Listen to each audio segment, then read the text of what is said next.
Hello, welcome back. As you can see, we've got the hull of the Abrams M1070 tank, and I'm building the Tusk2 version of it, the latest version I assume would be Tusk2. As with the Meng kits I've done before, you generally get a couple of options, and it tells you quite clearly on the instructions which bits to use for whichever version you've chosen. Simple enough at the start, and it starts with putting the wheels together. Simple enough. Don't forget to put the poly caps in. The little poly cap goes in between the two wheels. They've got the cocktail sticks in them ready for painting. They'll go into a little rack to paint them with. Simple stuff. I'll paint them all desert sand and then paint the tyres later. So that's 16 of those wheels there, and 2 drive wheels. They've got a cotton bud, Q-tip, whichever you want to call it, because the hole's a little bit bigger. Again, don't forget to put the poly cap inside them. I only say that because the first time I put these things together on another model, I forgot to put the poly caps in, and it's the devil's own job prizing the wheels apart again to put them in. Stupid is as stupid does. There you go.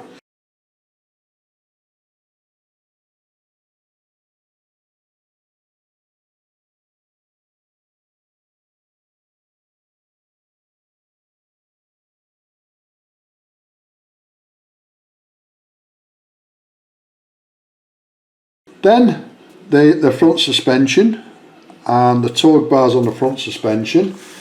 The front has a shock absorber, that's the only difference with it. It runs through in exactly the same way. You can see them all running through on there, and then they just glue in at the opposite side of the hull. The only difference with that one is that it's got a shock absorber on it.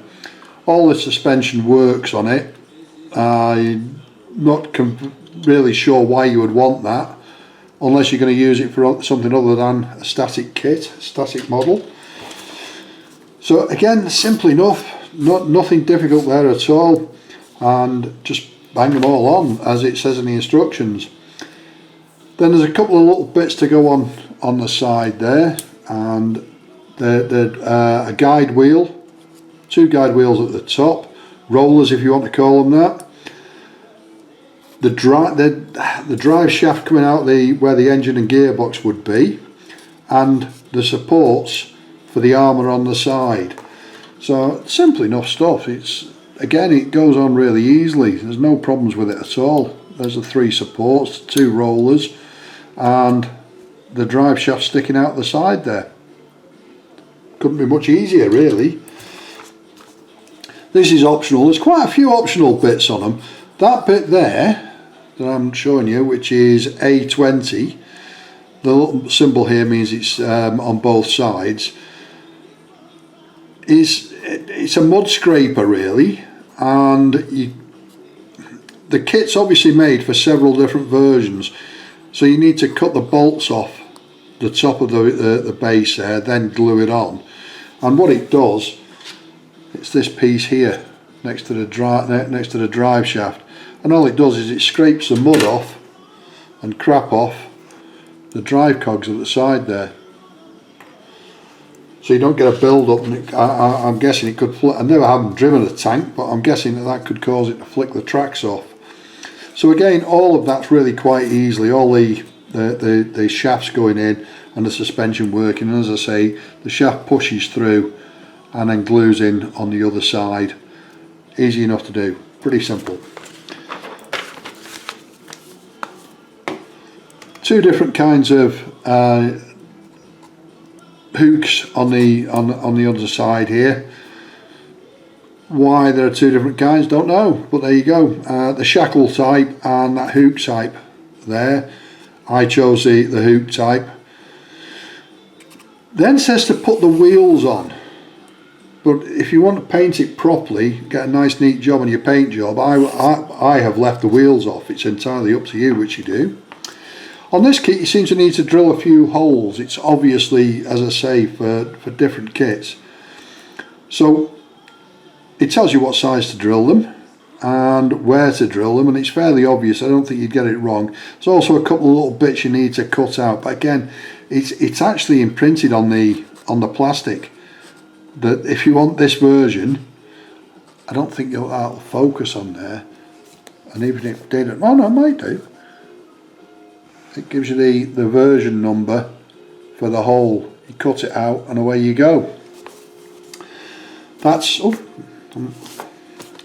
so that's those. It does it on the same on there. Again, quite simple stuff.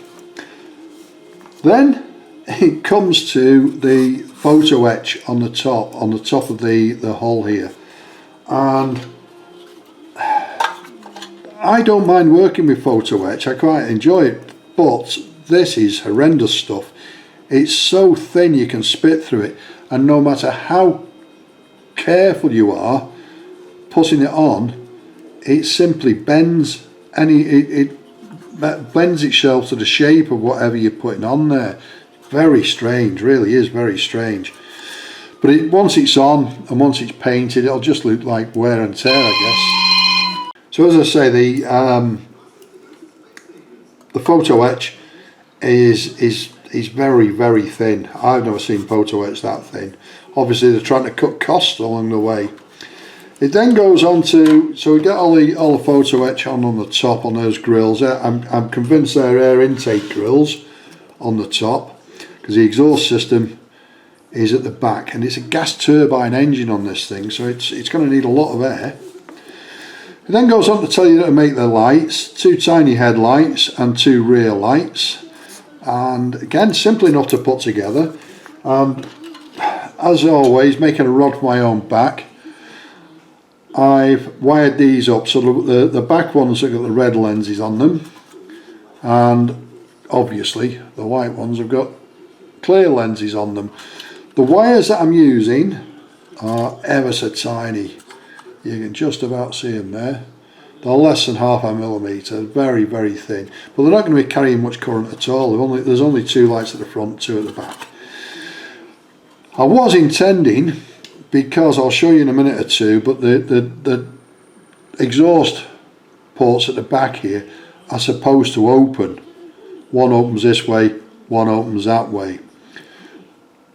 However, I don't think that's going to work. Once I put them on, I think they're going to have to stay there. They're going to have to be glued in. So what I've decided to do now is bring the wire into a close there underneath the turret, and then I can just turn the turret off, lift it off and put it back on again if I ever need to change a battery on it. The switches I'm going to put probably here or maybe here at the back. We'll see, don't know yet. So that's what all the little wires are for, 2 wires for each. If you're interested, the lights came, the LED chips came from Temu, which is a Chinese type of eBay. They cost very little, and these are 0402 sized and LEDs, and they're ever so tiny. The LED on the end of the wire is thinner, smaller. In fact, I'll get one. Okay, so the lights are so small. That little blob on the end of the wires there on my finger is the actual LED chip. They're really quite bright. To give you some kind of scale, they're less than 1 millimetre square. Tiny, tiny little things, and they are absolutely ideal for this sort of thing. So it's the pack of 10, as I say, 0402. It says 6 to 36 volt. I've written that on there because that's what it said on the original packaging. I wouldn't put 36 volt through without using a resistor. In fact, I wouldn't put 6 volt through it without a resistor. Normally these things are about 2 or 3 volts, and that's all I would put through them. I would ever put through them. Very cheap, couple of quid for 10. I think I bought 30 to keep me going for a little while. At some point in the future I have a London bus, a Route Master bus that I'm going to build. I know it's not military, but I really wanted to build it, so I bought one, and I'm going to need a lot of tiny little lights to light that up. So that's the two lights on there.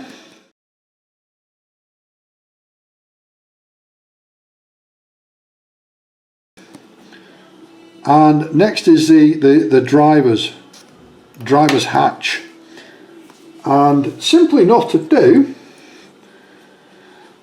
As you can see, it has the red windows in it, and needs a little bit more paint on it. Before I paint the thing, I'll mask all the glass out and then paint it and then detail it. In between the three windows there, that needs a little bit of black paint on it.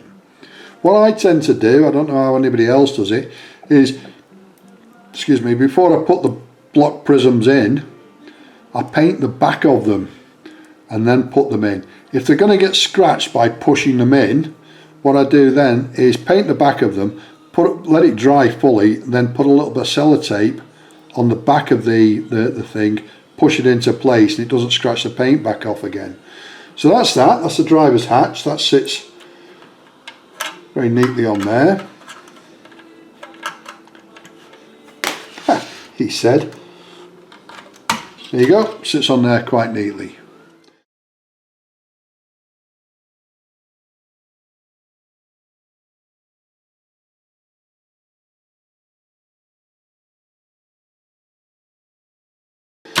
What else is there? What came next? The exhaust system it goes together fairly easily. There's nothing complicated about the way it goes together, and it comes out in two pieces.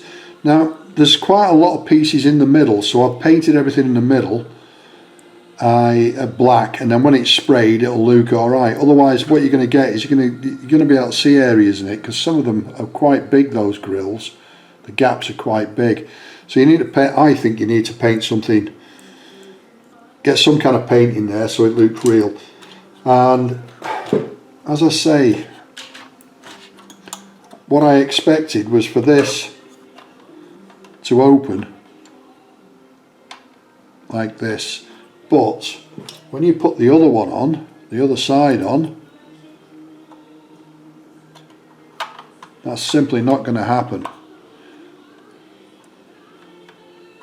And the hinges are very, very fragile, so I'll probably glue all that together and glue it in situ, and as I say, put the batteries on the inside.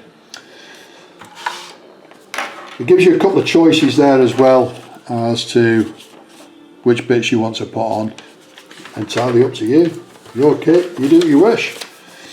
What have I got next? I've just spoken about the driver's hatch.